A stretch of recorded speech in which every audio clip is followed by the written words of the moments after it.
Stephen Jones just dropped some massive news about the Cowboys' defensive plans for 2026. It's coming straight from the Senior Bowl in Mobile. Plus, I've got updates on specific players that caught my eye during the first practice, including a defensive lineman who's been absolutely dominating. And you know there's one particular thing Jones said about our defensive tackles that changes everything we thought about next season's roster. What's up, Cowboys? Welcome to the NFL Playbook Cowboys. If you're new here, don't forget to hit that subscribe button. This channel is all about breaking down everything you need to know about the America's team. So, the Senior Bowl is happening right now in Mobile, Alabama, and you know what I love about this week? We always get to hear from Stephen Jones and Will McClay, and they always drop some nuggets that are worth paying attention to. This year was no different, guys. I mean, Stephen Jones came out and said some things that I think really paint a picture of where this defense is headed in 2026. The first thing that stood out to me was when he talked about the building blocks on defense.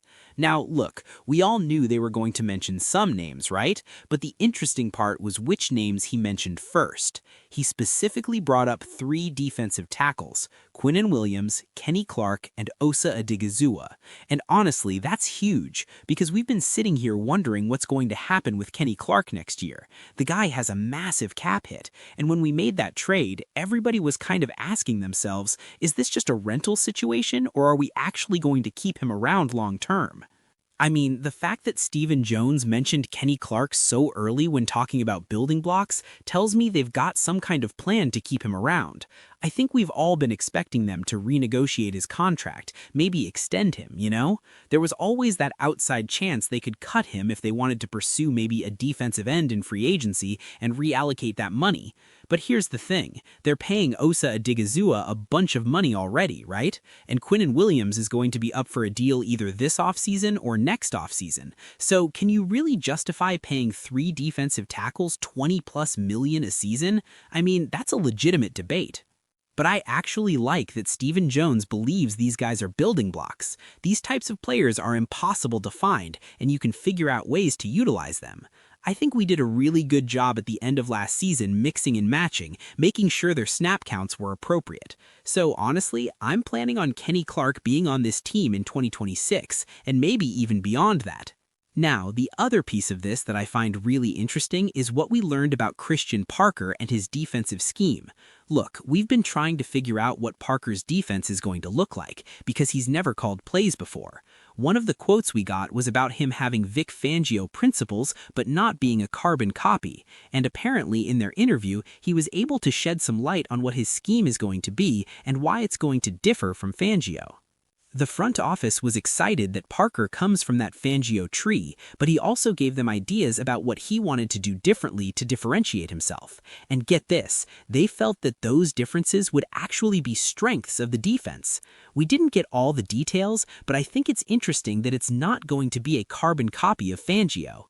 And you know what? Getting Christian Parker in here makes sense when you think about it. He's kind of an accolade of Vic Fangio. Fangio has a lot of 5-man surface stuff, one-gapping schemes which would really fit what we need, and a lot of what we actually ended up doing last season. The fact that they named those 3 defensive tackles in succession tells me we're building on the strength of being able to use these 3 guys to dominate the line of scrimmage. Then we figure out the coverage on the back end with smart guys like Christian Parker. Now let me shift gears and talk about what I'm seeing at the Senior Bowl practice itself. First up, Gabe Ais from Illinois, a defensive lineman who looked incredibly smooth and athletic. He was winning by stringing very fluid moves together. I saw him reduce inside and rush the passer against guards, and he won big time there. In team drills, he won on a run play and chased the quarterback back on a bootleg. Every time I looked up and saw that Illinois helmet, number 15, he was causing problems. Another one is Malik Muhammad, a cornerback from Texas. This guy was really good. There's a couple receivers here that are way bigger than him, and it did not matter. He was beating these guys up at the line of scrimmage.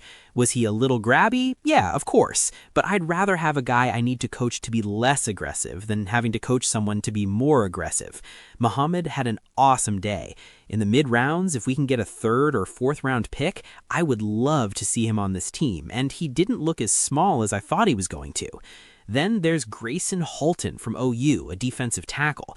Once they got into run drills and team drills, you saw him make his presence felt inside. He's 6'2", 293 pounds, definitely a 3 technique, but he was just physical, able to move people inside. I also thought Mike Washington, the running back from Arkansas, looked good. He had a nice cutback run where he was showing good forward balance, was able to cut it back against the grain and pick up yards. Had another nice run as well. Now, I've got to mention Jaden Ott, a running back from Oklahoma. This is a guy I had so many questions about because I'm still not sure what happened this year. He was supposed to be a very highly anticipated player going back to OU this fall, but something happened there, maybe a falling out with the coaching staff or something. He basically didn't play almost at all this season, or played very little, and wasn't really part of their attack when they were really struggling to run the football. So I was definitely interested to see him out there. And then there's Nick Singleton. Look, this guy is frustrating to watch. He had a nice rep in pass protection, and then he had another rep where he got absolutely ran over. That's what's so frustrating about him. We shouldn't overreact to one play, positive or negative, but there's just so many inconsistencies in his game. What you want to see is a guy get better as the week goes on. Day one's not all that important, but if you're better by the 3rd day of practice, that's phenomenal. I'm just still waiting for it with Singleton. The pass protection situation with him is interesting, right? On the rep that he won, it was because he's just a physical specimen. His technique was terrible, he almost tackled the guy, but he physically kept the guy away from the quarterback. The second rep, he used that same technique, and it very much did not work. So it's about seeing these guys throughout the week, noting the good, noting the bad, and then adding it up at the end to see exactly where they are.